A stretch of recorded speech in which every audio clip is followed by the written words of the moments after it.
Na minha visão, quem deve fazer os cálculos tributários são os advogados.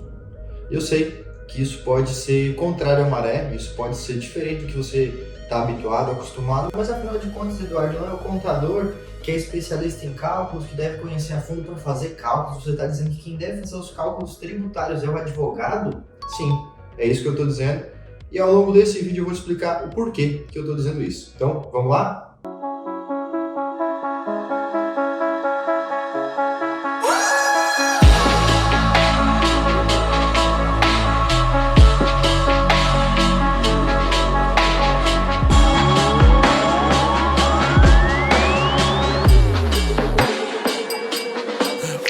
Para entender, pessoal, por que eu disse que o advogado que tem que fazer os cálculos, vamos conceituar. Que cálculos que eu estou falando da área tributária? Vamos imaginar um processo judicial em que a empresa entrou na justiça contra o governo buscando um direito a crédito que ela possa ter. Crédito sobre algum dos impostos que ela paga, seja PIS, COFINS, seja ICMS, enfim, um dos impostos que ela vem a pagar, ela entrou na justiça para ganhar um direito. Essa é uma possibilidade.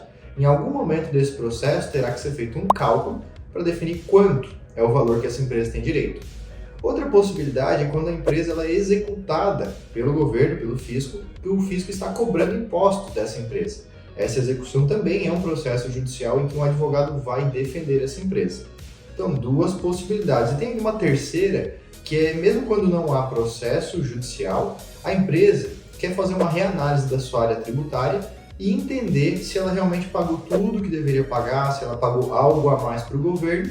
E para ela entender o quanto a mais ela eventualmente pagou para o governo, ela vai precisar também de um cálculo. E agora eu entro no ponto central do porquê que eu disse que o advogado é que deve fazer o cálculo. Vamos lá, pessoal, vamos entender como que é feito um cálculo, seja ele tributário ou às vezes de qualquer natureza. Todo cálculo ele começa com os parâmetros. Os parâmetros são as direções desse cálculo. Por que eu faço 1 mais 1 e no final eu obtenho 2? Porque, por alguma razão, por algum motivo, alguém me deu um parâmetro dizendo que na soma deveria ter o 1 e mais o 1.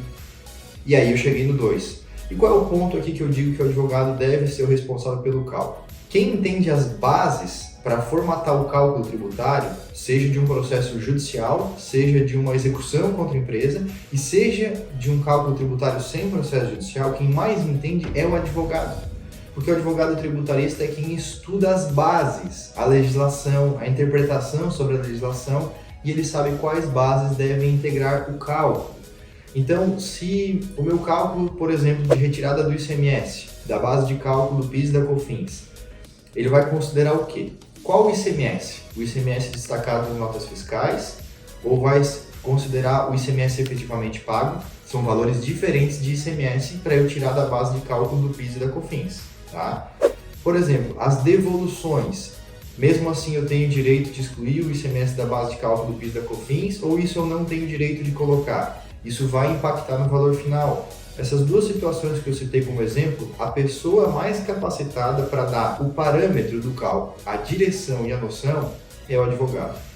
Então, é até possível que o advogado conte com auxílio de outros profissionais, contabilidade, contadores, auditores, enfim, mas quem tem o maior conhecimento para dar direção é o advogado. E isso pode parecer pouco, mas faz muita diferença no final dos processos. Às vezes a gente vê empresas que tem um primeiro cálculo lá de R$200 mil, depois se transformar num cálculo de R$400 mil, porque os parâmetros primeiros iniciais não foram observados corretamente. Então a nossa função como advogado é adequar os parâmetros das direções e com isso extrair o valor correto, o maior valor possível correto dentro da lei, dentro da justiça, para a nossa empresa, se ela é a cliente nossa. Ou se for pelo outro lado, na parte das execuções, a nossa função é extrair os parâmetros corretos para chegar no menor valor possível dentro da lei, tudo como deve ser, mas da forma mais correta. É por isso que o cálculo ele é tão importante, é quase como se existisse uma fase de discussão do direito, ok? E quando ela acaba, começa a discussão do cálculo, é quase como se fosse outro processo, de tanta importância que tem os detalhes no cálculo. E isso faz muita diferença no bolso do seu cliente e no seu. Então defendi o meu ponto do porquê que eu acredito que o advogado é que deve fazer o cálculo. Mas eu quero saber a sua opinião. Você concorda com isso? Pensa diferente? Deixa aqui nos comentários. E se gostou desse vídeo, não se esqueça de clicar no botão de gostei, se inscrever no nosso canal e ativar o sininho para ser lembrado sobre os próximos vídeos que a gente postar aqui. E a gente se vê nos próximos vídeos neste mesmo canal, então. Obrigado, pessoal. Até mais. Tchau!